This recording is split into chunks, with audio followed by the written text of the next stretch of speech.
The world today is loud. Everyone is performing, proving, chasing. They post endless stories to look happy, argue to sound right, beg to feel worthy. It's a constant marketplace of noise, where silence feels almost illegal.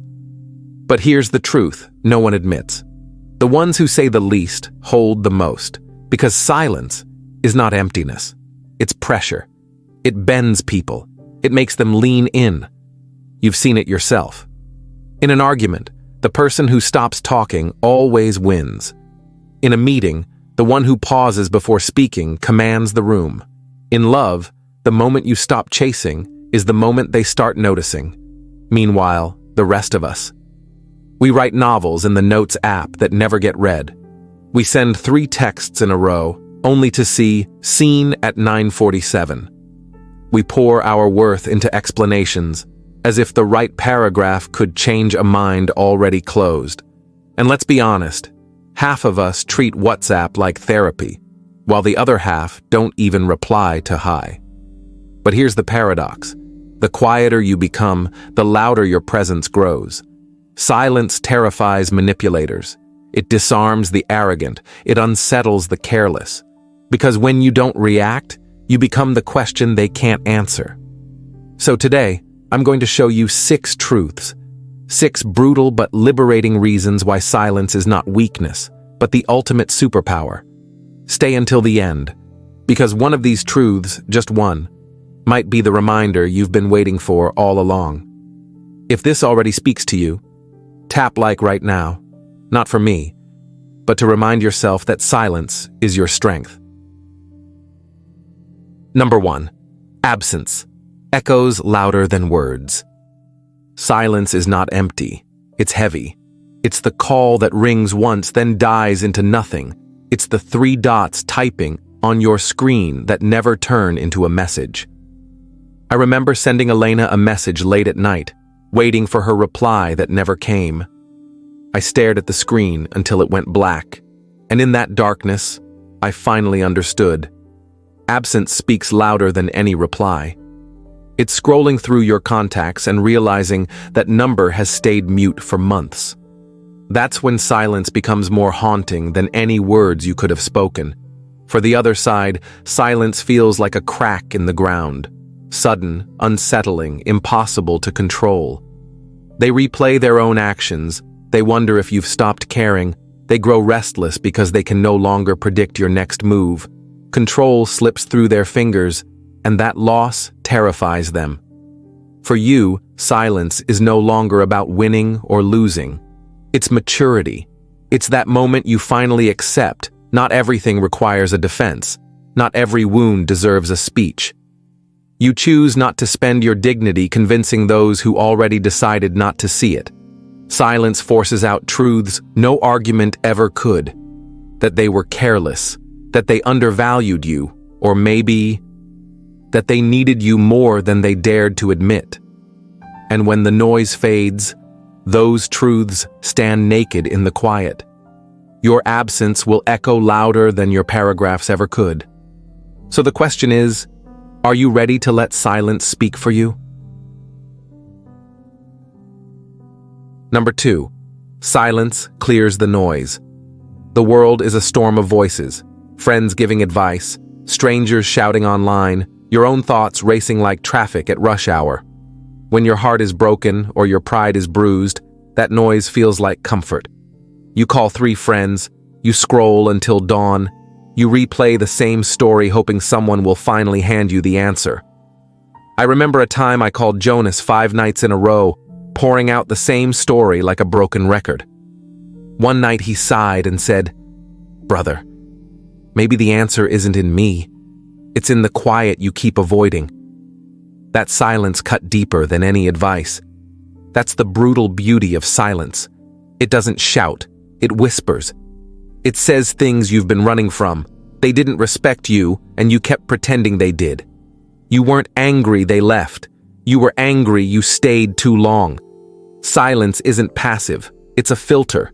It separates what's urgent from what's important, what your emotions scream from what your values whisper. It hands you back the steering wheel. Think of it like muddy water. If you stir it, it only gets cloudier. But if you leave it still, the dirt sinks and the water clears. That's what silence does for the mind.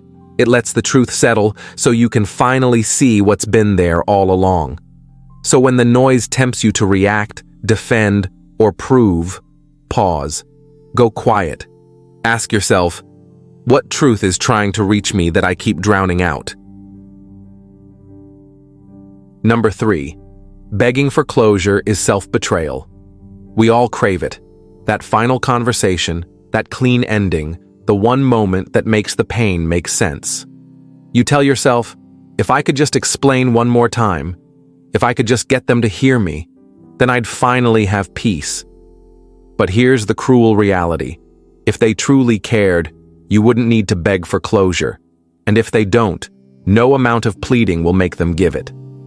Chasing closure is like standing outside a locked door, pounding your fists raw, while the key sits in your own pocket. After Mara left, I wrote pages of unsent letters, hoping that if she could just read them, she'd finally understand. But the truth was harsh. Those letters weren't for her. They were my way of refusing to face my own silence. Every time you explain, every time you reach out, you hand them control over your healing. You say, "My peace depends on your permission." That isn't peace. That's a prison you built with your own words. Silence, though, it's a different kind of ending. It doesn't scream, it doesn't demand, it simply steps away. It says, I accept that what you gave me is all you could give. I won't spend my soul trying to rewrite a story that's already finished. That silence is brutal, but it's also freeing. The truth is, you don't need their explanation. You need your own acceptance. You don't need their words. You need your dignity. You don't need them to say goodbye. You can write your own ending by walking away without a sound. Closure doesn't come when they understand you. Closure comes when you stop abandoning yourself to be understood. So the next time you feel the urge to send that long, aching message, stop. Go silent. Then ask yourself, am I searching for closure from them? Or am I finally ready to give it to myself? And if this truth hit you deep, share this video with someone who keeps chasing closure. They might need the silence more than your words. Number 4, silence exposes what words try to hide. Words are slippery things. They can charm, they can excuse, they can decorate lies so beautifully you almost forget they're lies. People apologize with no intention to change. They promise with no intention to deliver. They say exactly what they think you want to hear because words are cheap. But silence? Silence doesn't play along. It strips away the cover and leaves patterns exposed. When you stop explaining, people have no stage left to act on. Their true nature steps out, unmasked. I once trusted Rico because he always knew what to say. He could dress betrayal in perfect sentences. But the moment I went silent, his words stopped working, and his real patterns stood naked. Watch closely. The one who valued you will feel your absence and seek you honestly. The one who only used you will vanish, because your silence ends their supply. The one who manipulated you will grow frustrated or angry because control slipped away. It's almost funny. Some people could win an Oscar with the speeches they give, but the moment you stop giving them an audience, the show gets canceled faster than a bad Netflix series. That's why silence unsettles people. Words can be argued with. Silence cannot. They can dismiss your opinions, but they cannot dismiss your absence. They can twist what you said, but they cannot twist the fact that you stopped saying anything at all. And for you, silence is not weakness. It's observation. It's giving space for truth to reveal itself without interference. It's realizing that someone's consistency tells you more than their confessions ever could. Think about it. Masks can stay on only when the conversation continues.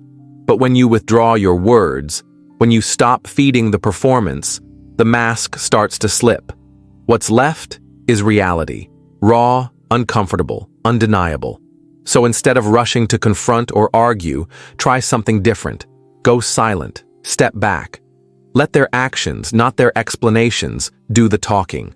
Because in the end, silence will show you more than their sweetest words ever will. And maybe that's the clarity you've been waiting for. Number 5.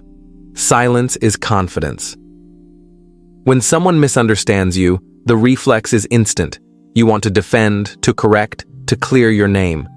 But every time you explain, you hand them the power to decide who you are. True confidence doesn't live in long speeches. It lives in quiet detachment. The person who doesn't explain isn't cold. They're free. They know their intentions are clean, their actions consistent, their value intact. They don't beg the blind to see. Even with my mother, Anya, I used to defend myself endlessly, afraid she might doubt me.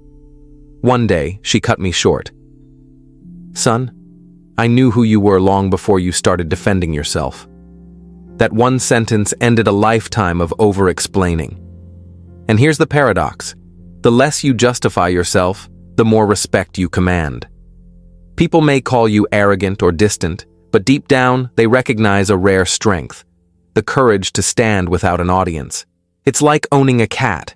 You can list the premium food, the soft bed, the vet bills, and it will still look at you like you've ruined its life. Some judgments aren't worth fighting because they were never meant to change. Every explanation you give drains your energy into someone else's perception. Every silence you keep strengthens your bond with yourself. You stop asking, "Do they get me?" and start saying, "I get me."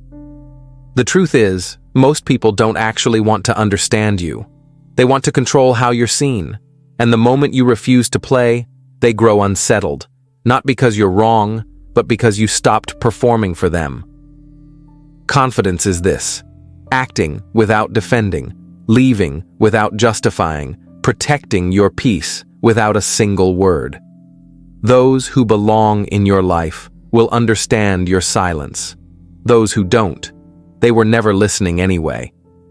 So the next time you feel the urge to explain yourself, pause. Ask, am I proving my worth to them or proving my insecurity to myself? Number 6. Detachment speaks louder. There is a rare power in leaving without noise, not slamming doors, not writing the final angry essay, just walking away, steady, unshaken, unreachable. Because silence doesn't end the story. It lingers like an unfinished song. Your absence keeps replaying in their mind, long after you've already turned the page.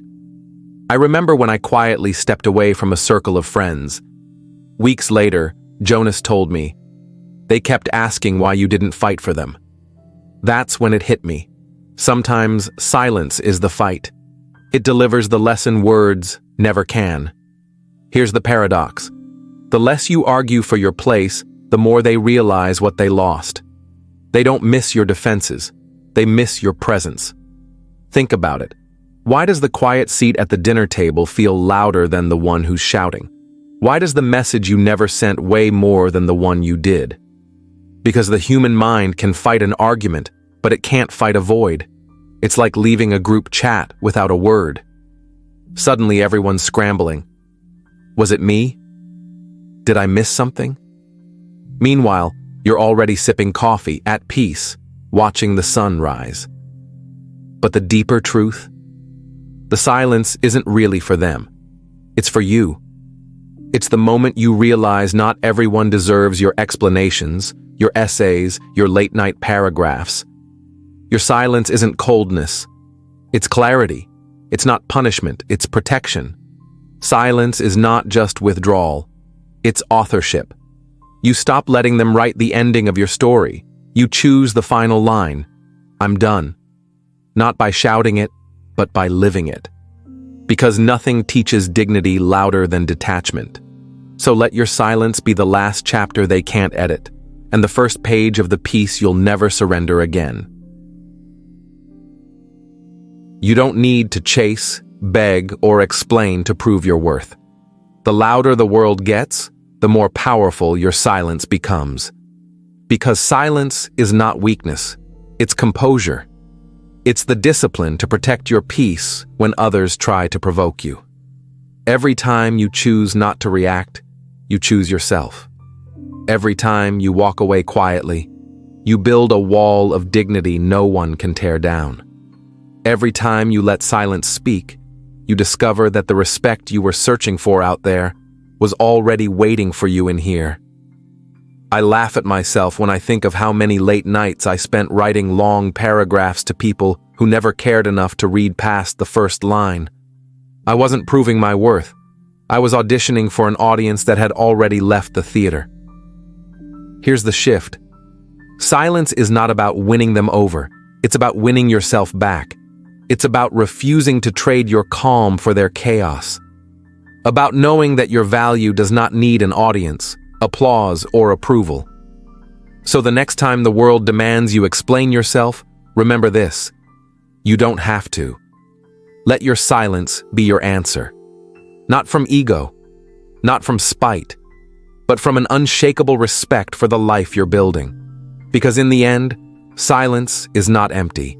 Silence is full of confidence, full of strength, full of you.